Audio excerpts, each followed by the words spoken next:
Leandro Cabido estava de volta às transmissões do Cruzeiro. E o que é que só o senhor viu? Ficou satisfeito. Aliás, o torcedor do Cruzeiro ontem falou, pô, uma vitória convincente. Uma vitória boa, né? Boa. Porque é frágil o adversário. Mas é só pra lembrar que pegou esse adversário frágil e não conseguiu vencer, né? Mas talvez isso também determine o tamanho do vexame que foi aqui no Mineirão, CJ. Não.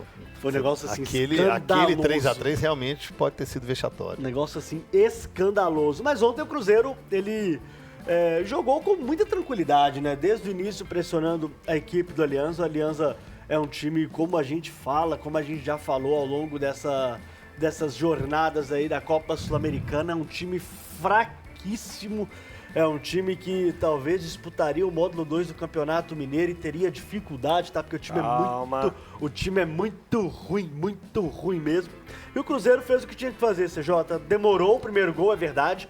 O gol saiu apenas aos 41 minutos com o Lucas Silva, numa boa jogada, né, pelo lado esquerdo do Matheus Pereira. Você ainda gosta do Lucas Silva? O Matheus Pereira é o do Lucas Silva. Fez uma boa partida ontem. Ainda mais quando ele não precisa marcar. Aí, meu irmão, Lucas Silva detona, domina o meio-campo mesmo. Mas ontem ele fez uma boa partida sim. O time do Cruzeiro ontem entrou com Álvaro Barreal, né, na vaga que poderia ser de Cifuentes, poderia ser do Ramiro, poderia ser do Vital, mas parece que agora, CJ, com o Álvaro Barreal, o Cruzeiro se encontrou, né? Ele faz uma dobradinha muito interessante pelo lado esquerdo com o Arthur Gomes. Aliás, Arthur Gomes jogou bem também, pra variar um pouquinho, jogou muito bem ontem. Gostei do pra variar.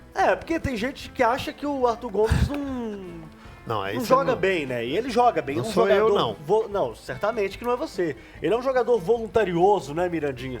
Determinou ontem muitas ações... Você tá falando o recado é pra mim? Não. Sobrou. Achei que o recado era pra mim. É um jogador muito voluntarioso. Ontem ele teve muitas participações ofensivas, tanto é que foi premiado com o segundo gol. E aí é que tá, CJ. O Cruzeiro ele dominou as ações do início ao fim do jogo, né? Quando a equipe do Alianza tinha uma proposta ofensiva, normalmente era caindo pelo seu ataque lado esquerdo, nas costas principalmente do William, já que ele não tinha cobertura de quem devia estar lá, que é o Lucas Silva, mas enfim, não vou entrar nesse assunto hoje, isso a gente pode dissertar em outros momentos, mas o William teve muita dificuldade por aquele setor, deixou algumas situações expostas, mas o Cruzeiro basicamente contemplou a partida ali do jeito que quis, né? O gol no início do segundo tempo deu uma diminuída no ritmo, assim, de maneira quase que absurda. O Cruzeiro, em alguns momentos, até abaixou as suas linhas para procurar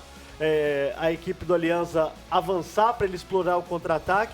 E aí o terceiro gol do Rafael Elias, que havia acabado de entrar ali, ele meio que erra o chute, a bola desvia e vai no ângulo do goleiro do Alianza. Um 3x0 com autoridade, um 3x0 ao natural e um 3x0 CJ que deixa o Cruzeiro em boas condições de se garantir a repescagem da Copa Sul-Americana. Não, calma lá.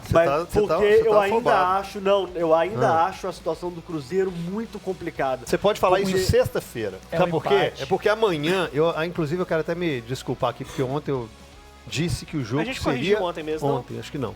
E aí um ouvinte mandou, CJ, o jogo é quinta, eu esqueci de falar. Não, o jogo é quase na sexta, gente. O jogo é quinta de 11 horas da noite. O jogo é quinta, 11 horas da noite. E aí, Universidade Católica de Quito enfrenta o La Calera em casa. Se vencer, chegaria a 10 pontos, colocando 4 de diferença para o Cruzeiro. Então, se vencer, tá classificado, né?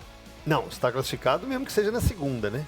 Vai ter um jogo tá contra a quase Aliança ainda. classificado. Tem um jogo contra a Tem um Aliança jogo em com a Aliança, casa. Pois é. E Esquece. aí, né, esse jogo contra o La Calera é importantíssimo para o Cruzeirense, porque se ele empata ou perde, aí o Cruzeiro só depende dele para ser primeiro. Então, CJ... Se o Quito, tá, mas gente? Esse Perde, é o problema. O Católica ele vai enfrentar as duas babas do boi cansado em casa.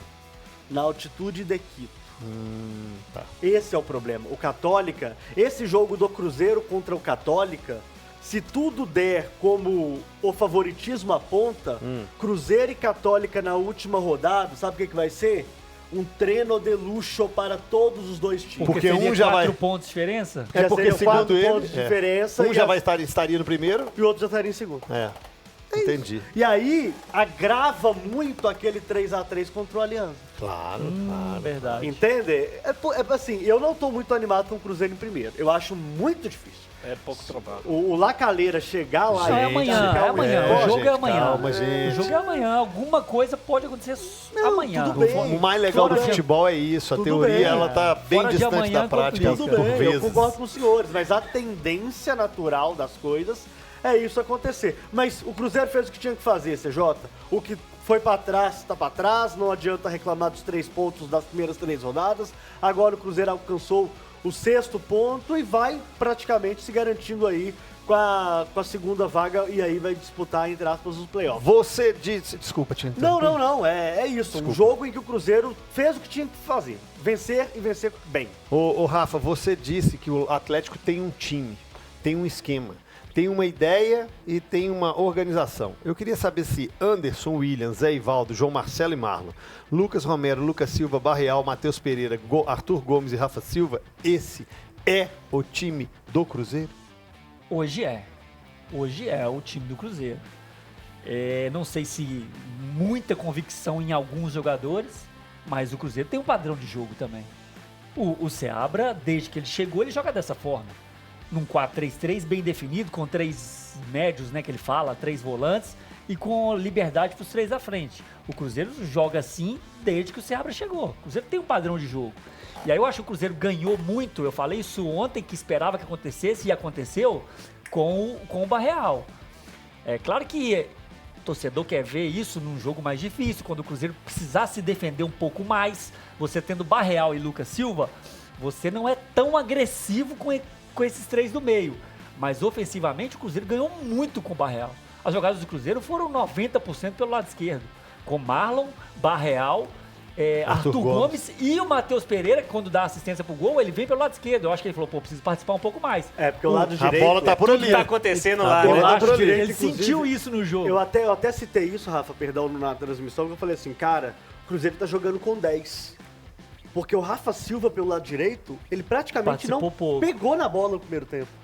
E aí o Matheus Pereira, acho que ele sim, porque eu não lembro do Matheus Pereira também pegar a bola pelo lado direito, Não, como ele gosta de é. fazer muito, e cortar pro meio, cruzar e dar uma assistência, sei lá. Monopolizou o lado esquerdo. E aí eu acho que ele sentiu, falou, precisa aproximar desses caras, porque o Cruzeiro ficou muito forte pelo lado esquerdo. Sim. E a gente falou do Arthur Gomes, né, você até brincou. O que eu acho que o Arthur Gomes, de uns jogos pra cá, ele tem feito, que eu acho que o futebol dele cresceu muito. Ele tem definido as jogadas. O Gris até cobrava muito dele de não definir a jogada. E o Arthur tem definido. Ele chega ali no 1 para 1, muitas vezes ele ficava no 1 para 1, não tentava, voltava a bola para trás pro Marlon, voltava atrás do volante. De uns 3 jogos, 4 jogos para cá, ele tem levado ali de fundo, cruza, cortado pro meio, chutado, corta pro meio, cruza. Então isso para mim foi a grande evolução do Arthur, porque ele tem um bom domínio de bola, ele tem um bom controle, ele é bom no 1 para 1, ele é habilidoso. Faltava para mim ele definir mais as jogadas e ele tem feito isso. Nossa,